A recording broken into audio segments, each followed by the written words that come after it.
Praise the Lord. 2 ശമൂവേൽ പ്രവാചകന്റെ പുസ്തകം 1-ാം അധ്യായം 1 മുതലുള്ള വാക്യങ്ങൾ.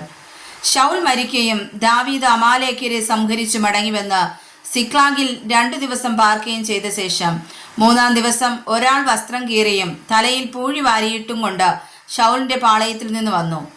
ദാവീദിന്റെ അടുക്കലെത്തി സാഷ്ടാംഗം വീണ് നമസ്കരിച്ചു.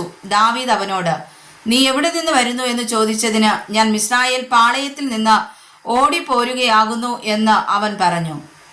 ദാവീദ് അവനോട്, നീ എവിടെ നിന്ന് വരുന്നു എന്ന് ചോദിച്ചതിന്, ഞാൻ ഇസ്രായേൽ പാളയത്തിൽ നിന്ന് ഓടിപ്പോരുകയാകുന്നു എന്ന് അവൻ പറഞ്ഞു. ദാവീദ് അവനോട്, കാര്യം എന്തായി, പറക എന്ന് ചോദിച്ചു. അതിനവൻ, ജനം പടയിൽ തോറ്റോടി, ജനത്തിൽ അനേകർ പട്ടുവീണു, ശൗലും അവന്റെ മകനായ യോനാഥാനും കൂടെ പട്ടുപോയി എന്ന് ഉത്തരം പറഞ്ഞു.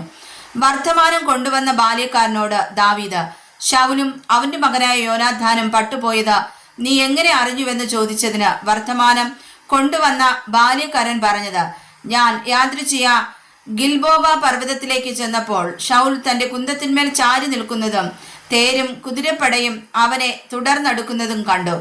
അവൻ പുറകോട്ട് നോക്കി എന്നെ കണ്ടു വിളിച്ചു. അടിയൻ ഇതാ എന്ന് ഞാൻ ഉത്തരം പറഞ്ഞു.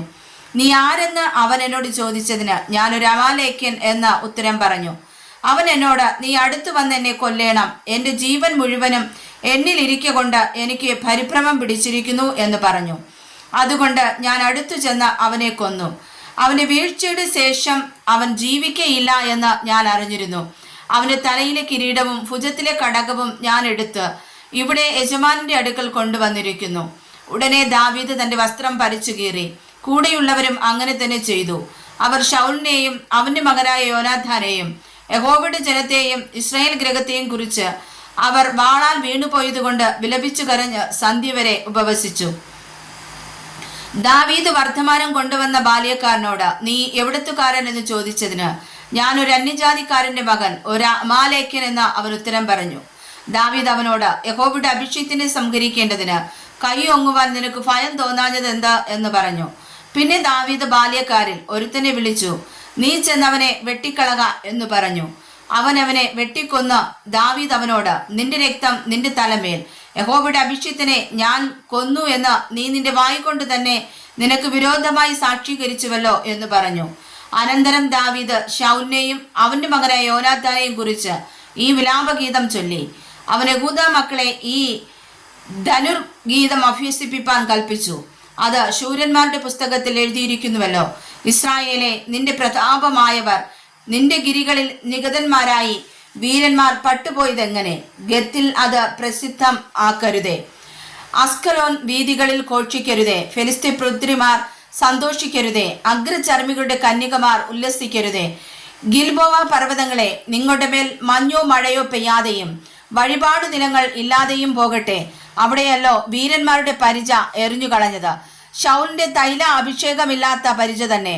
നിഗതന്മാരുടെ രക്തവും വീരന്മാരുടെ മേധസ്സും വിട്ട് യോനാഥാന്റെ വില്ല് പിന്തിരിഞ്ഞില്ല. ശൗലിന്റെ വാൾ വൃഥ പോന്നതുമില്ല. ശൗലും യോനാഥാനും ജീവകാലത്ത് പ്രീതിയും വാത്സല്യവും പൂണ്ടിരുന്നു. മരണത്തിലും അവർ വേർപിരിഞ്ഞില്ല. അവർ കഴുകനിലും ആയവർ, സിംഹത്തിലും വീരന്മാർ. ഇസ്രായേൽ പുത്രിമാരെ, ശൗലിനെ ചൊല്ലി കരവിൻ.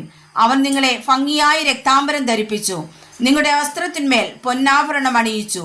യുദ്ധമധ്യേ വീരന്മാർ പട്ടുപോയതെങ്ങനെ? നിന്റെ ഗിരികളിൽ യോനാഥാൻ നിഗതനായല്ലോ. യോനാഥാനെ, എന്റെ സഹോദര, നിന്നെ ചൊല്ലി ഞാൻ ദുഃഖിക്കുന്നു. നീ എനിക്ക് അതിവത്സലനായിരുന്നു. നിൻ പ്രേമം കളത്ര പ്രേമത്തിലും വിസ്മയമേറിയതാ. വീരന്മാർ പട്ടുപോയതെങ്ങനെ? യുദ്ധ ആയുധങ്ങൾ നശിച്ചുപോയല്ലോ.